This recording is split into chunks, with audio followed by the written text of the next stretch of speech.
She stood in the middle of my living room, looked me dead in the eye, and told me I was being selfish for not signing the house over to her and my son. Then she laughed. Not a nervous laugh, not an uncomfortable laugh. She genuinely laughed, like I'd said something ridiculous. Like 63 years of my life, 31 of which I spent building something from nothing, was a joke she found funny on a Tuesday afternoon. I want to tell you what happened, all of it, because I think some of you need to hear this, and honestly, I think I still need to say it out loud. My name's not important. What's important is that I'm 67 years old. I live in Raleigh, North Carolina, and until about 8 months ago, I believed I had done everything right as a father. My wife, Patricia, passed 4 years ago, ovarian cancer. We had 34 years together, and I will not sit here and pretend that her dying didn't change something fundamental in me. It did. You lose the person who was your co-pilot for that long, and the world stops making the same kind of sense it used to. I got quieter. I leaned on my son more than I probably should have. I told myself that was okay. I told myself that was okay. I told myself that's what family is for. My son is 34. I'll call him by what his mother used to call him when she was proud of him, which was often because she was a generous woman. She called him by his full name, Clement. I call him Clem. His wife, the woman he married 2 years ago, her name is Adrian. I'll get to Adrian. Clem works in commercial real estate. He's good at it, or at least he was, before he let someone else start making his decisions for him. He has his mother's eyes and my stubbornness, which is a combination I warned Patricia about the day he was born. She laughed and said he'd grow out of it. She was right about most things. She wasn't right about that. When Patricia died, I made a decision that I thought was generous. I owned 2 properties outright. The house I'd lived in for 22 years on Millbrook Road, a 4-bedroom craftsman that Patricia and I had renovated piece by piece over the years, and a smaller condo downtown that I'd bought as a rental investment back in 2009.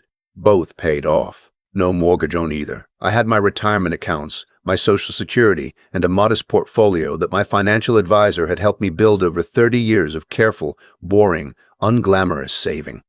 I sat Clem down about 6 months after Patricia passed, and I told him that when the time was right, the house on Millbrook Road would be his. Not yet, but someday. I said I wanted to stay in it while I was healthy and active, but I wasn't going to make him wait until I was in the ground. I wanted to see him enjoy it. That was the word I used, enjoy. He hugged me that day. He cried a little. He said, "Dad, didn't have to do that." I know I didn't have to. That's not the point. He met Adrienne about a year later. She was a paralegal at a firm downtown, sharp as a tack, pretty in a way that made you pay attention when she walked into a room. The first time Clem brought her to dinner, she complimented Patricia's china and asked me thoughtful questions about my work. I'd spent 30 years in civil engineering, mostly infrastructure projects, bridges and drainage systems, the kind of work that nobody notices until it stops working. Adrian asked good questions. I thought, this one is smart. I thought, my son did well. I paid for their engagement party, not because they asked, exactly. Adrian mentioned that her parents were in a difficult place financially, and Clem mentioned that starting out costs were adding up, and I said, don't worry about it, I'll handle the party. Around $4,000, held at a restaurant in North Hills. Nice evening, good food. I wrote the check and didn't give it another thought. Then came the wedding conversation. They wanted to get married at a venue outside of Asheville. Beautiful place, I'll give them that. A farm property with a mountain view, the kind of backdrop that looks like a painting. The venue alone was $18,000 for a Saturday in October. Catering for 200 guests was another $22,000. Flowers, photographer, videographer, band, rehearsal dinner, hotel blocks for out-of-town guests, Adrian's dress, alterations, hair and makeup, the day of coordinator. By the time Clem slid the spreadsheet across my kitchen table, the total came to just under $90,000. I sat with that number for a moment. Adrian's parents contributed $7,000. I know because Clem told me, a little uncomfortably, like he was hoping I wouldn't do the math. I did the math. I paid the rest. $82,000. I paid it because Patricia would have wanted a beautiful wedding for her son. I paid it because I had the money and they didn't. I paid it because I am, at my core, someone who says yes when the people he loves need something. That was my first mistake. Not the money itself, the lesson that came with it, the unspoken lesson, the one I didn't intend to teach, which was, ask, and it will be given to you. The wedding was in October 2 years ago. It was genuinely beautiful. Patricia would have cried through the whole ceremony. I held it together until they did their first dance, and then I stepped outside for a few minutes and stood in the cold mountain air and talked to her quietly, the way I still do sometimes. I told her Clem looked happy. I told her the mountains were beautiful. I told her the mountains were beautiful. I told her I wished she was there. Then I went back inside and danced badly with Adrian's mother, and everything felt, for a night, like it was going to be okay. They moved into the condo downtown after the wedding. I charged them below market rent, $1,200 a month on a unit that would have rented for $2,000 easily. I told myself it was a gift. It was a gift. I don't regret the intent. I regret what it communicated. For about a year, things were fine. Clem and I had Sunday dinners most weeks. Adrian came sometimes, less often as the months went on. When she did come, she was pleasant enough. But there was something that had shifted slightly, the way a painting hangs a little crooked and you can't stop noticing it. Small things. She'd cut conversations short.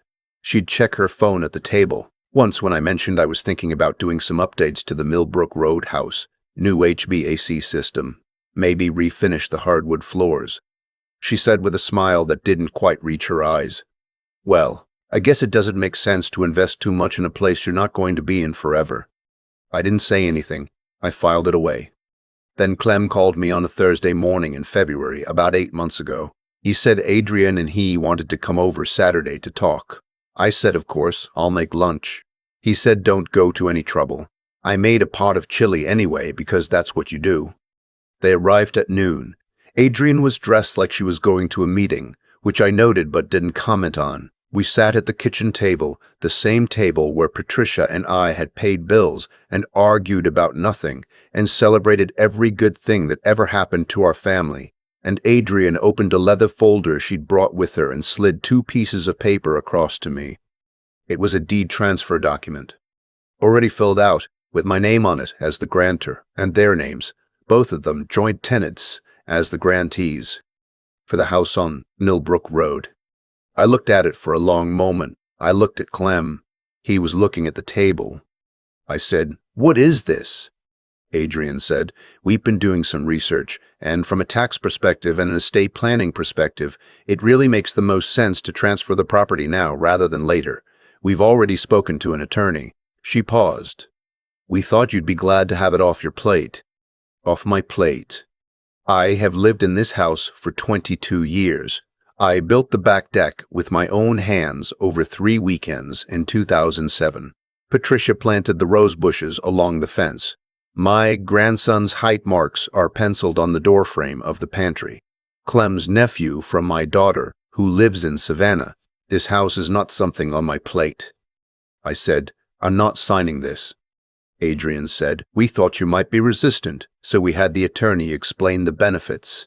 I said, "I'm not resistant. I'm clear. I'm not signing this today. I'm not signing this next week, and I'd appreciate it if you take this off my kitchen table."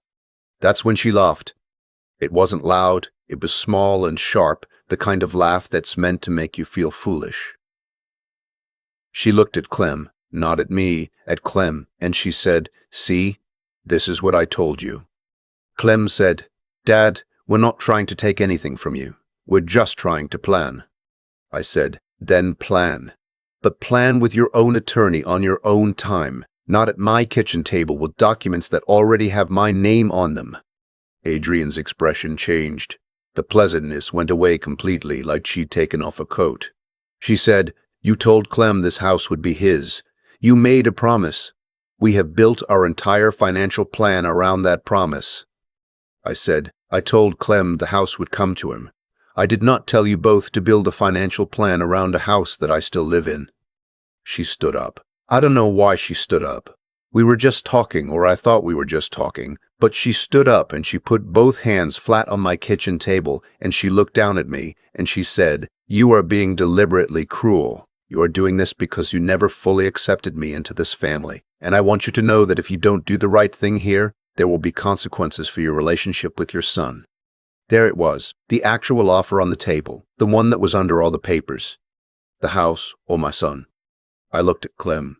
He was still looking at the table. He had not said a single word in my defense.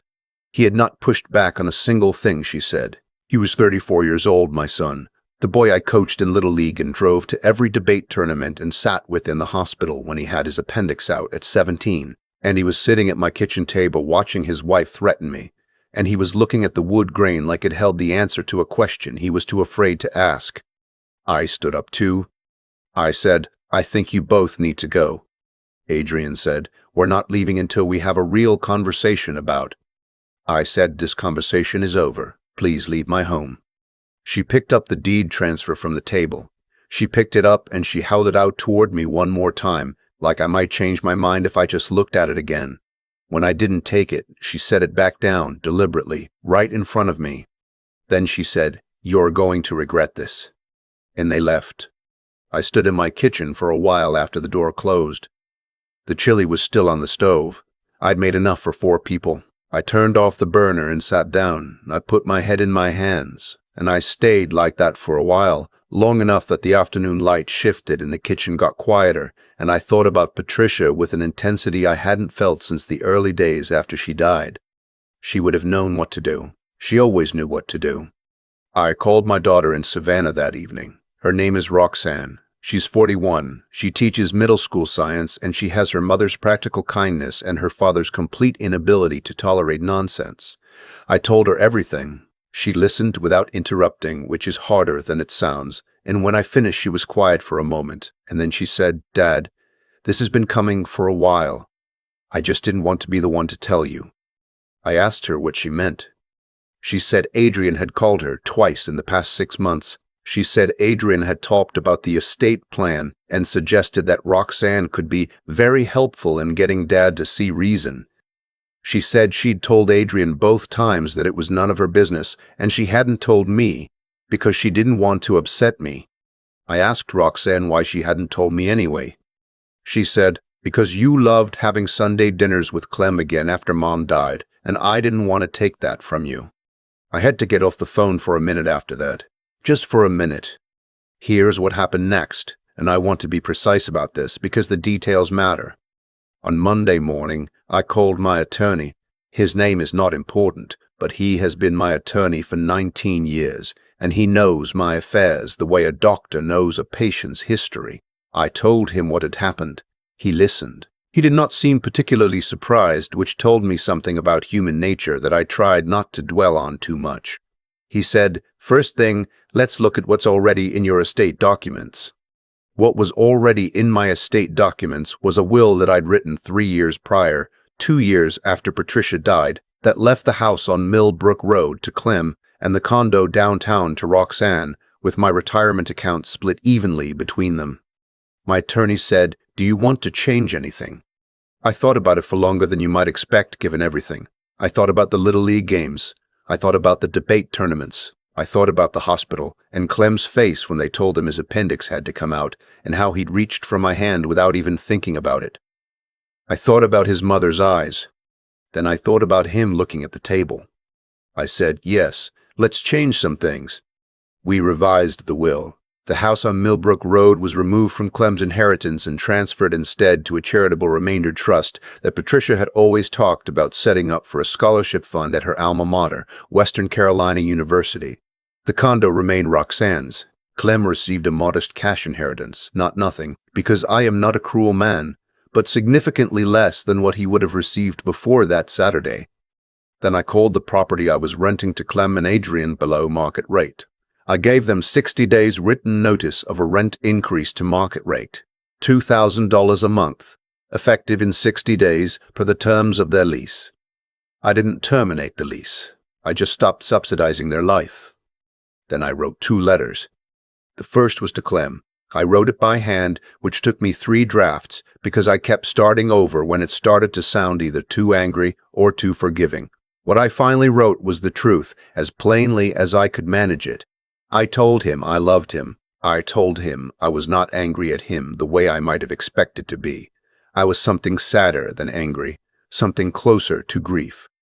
I told him that watching him sit silently while his wife threatened me was the loneliest I'd felt since his mother died. I told him the door was open, always as long as he wanted to walk through it as himself, not as a representative of someone else's agenda. I did not tell him about the will. That was not his to know yet. The second letter was to Adrian, and it was considerably shorter. I told her that I wished her and my son a long and happy marriage. I told her that I hoped she understood, as clearly as I was able to express it, that the terms of my estate were none of her concern, that I would not be pressured by anyone for any reason, and that the conversation at my kitchen table had answered every question I might have had about her character. I told her I did not hold grudges, but I also did not forget. I did not wish her ill. I simply wished her to understand that the play had been made, and it had not worked. I sent both letters certified mail. That was 6 months ago. Clem called me 2 weeks after he received the letter. He did not call to apologize. Not exactly. What he said was closer to, "I don't think you understand the pressure I'm under," which is the thing people say when they want credit for being a victim of a situation they chose. I listened. I said I understood pressure. I said I'd spent 30 years building roads and bridges under deadline and budget and public scrutiny, and that I was familiar with pressure. I said the difference was that under pressure I had never once let someone threaten a member of my family while I studied the furniture. He didn't have much to say to that. He called again a month after that. That time he did apologize. It was halting and imprecise and clearly partially scripted, but I believe there was something real underneath it, because I know my son's voice and I know the difference between performance and pain. I accepted the apology. I told him I loved him. I told him we could start over slowly if he wanted. He said he wanted. What he doesn't know, what he will know eventually, the way we all find out the things we weren't told in time, is that the house is gone from his inheritance. I have thought many times about whether to tell him. I have decided not to, not yet. That decision is not cruelty. It is honesty withheld until it matters, which is sometimes the kindest form of honesty there is. Adrian stopped coming to Sunday dinners. Clem came twice in the past 2 months, alone, and we ate at the kitchen table and talked about his work, and about Roxanne's kids, and about the rose bushes that are coming in strong this spring. Patricia's roses, which apparently need less tending than I thought, because they're doing fine without me doing much of anything. They just came back. That's the nature of things that are planted with care. They tend to come back. The condo lease is up in August. Clem told me matter-of-factly that they're looking at buying a place. I said that was a smart move. I said the market was tough but not impossible. I said I hoped they found something good. I meant it. I am not in the business of hoping my son fails. I want him to build something real, something that belongs to him, something he didn't inherit from a promise I made in the soft first weeks of grief when I was still learning how to be a person without his mother. What I want, if I'm honest, what I have always wanted, what Patricia and I talked about on the back deck I built with my own hands, the one that looks out over the yard where the roses are coming back, is for my son to know who he is when no one is pressuring him to be something else. I don't know if he knows that yet, but I'm still here. The door is open. The chili is always on the stove if he wants to come in from the cold. Sit down at the table where 3 generations of this family have worked things out and just be my son for a while. That offer has no expiration date. That's the one thing I won't change. I keep coming back to that laugh. Not the papers, not the threat, not even Clem staring at the table like the wood grain was going to save him. Just that laugh, small and sharp, meant to make me feel like a foolish old man who didn't understand how the world worked anymore. What she didn't understand is that I've been watching how the world works for 67 years. I built things with my hands. I've buried my wife. I've written checks I didn't have to write because I believed that generosity was something worth modeling. I know exactly how the world works. I just refused to let it work on me that afternoon. There's a version of this story where I sign the papers, where I tell myself it's fine. It's just a house. Keeping the peace is worth it. I've met men who made that choice. They don't talk about it with pride. Giving something away under pressure isn't generosity. It's surrender dressed up in family language. And the people who extract it from you know the difference even if they never say so out loud. What Adrian didn't account for, what I think she genuinely could not see, is that a person who has lived with integrity for 6 decades doesn't abandon it because someone slid a document across his kitchen table. The choices I made weren't made out of anger. They were made out of clarity. I knew what I valued. I knew what I owed myself, and what I owed my children, and what I did not owe anyone who had looked at me the way she looked at me that afternoon. That kind of knowing doesn't come from spite. It comes from years of paying attention to what actually matters and having the discipline to act on it even when it costs you something. The cost here was real. I won't pretend otherwise. Clem and I lost almost a year of Sunday dinners. I ate alone at a table that used to seat 4, and I thought about his mother more than was probably healthy. That's the part nobody talks about in these stories. The in-between, the silence before the resolution, the way grief and disappointment can sit in a room together without either one winning. But here's what I came to understand in that silence. You cannot love someone well by making them comfortable at the expense of your own dignity. I spent 30 years teaching Clem about the value of work and integrity by example, and the most important lesson I could give him at 67 was the same one, that I meant what I said, that I had limits, that being a father did not mean being a resource to be managed. Sometimes the most important thing you can show the people you love is what you will not do. Roxanne understood that without being told. She's always understood it. There's a kind of intelligence that isn't about degrees or salaries. It's about being able to read a situation honestly and then have the backbone to respond to what you actually see, rather than what's convenient. She got that from her mother. I'd like to think Clem has it too, underneath everything. Those 2 phone calls he made, the second one especially, gave me reason to believe he does.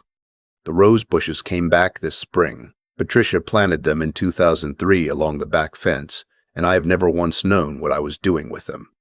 And every year I think they're finally done, and every year they come back anyway. I was sitting on the deck last Saturday morning with my coffee, and I looked out at them and I thought, that's it, that's the whole thing right there. What's planted with real care doesn't need you hovering over it every minute. It just needs you to stop getting in its way. I hope my son finds that out for himself. I think he's starting to.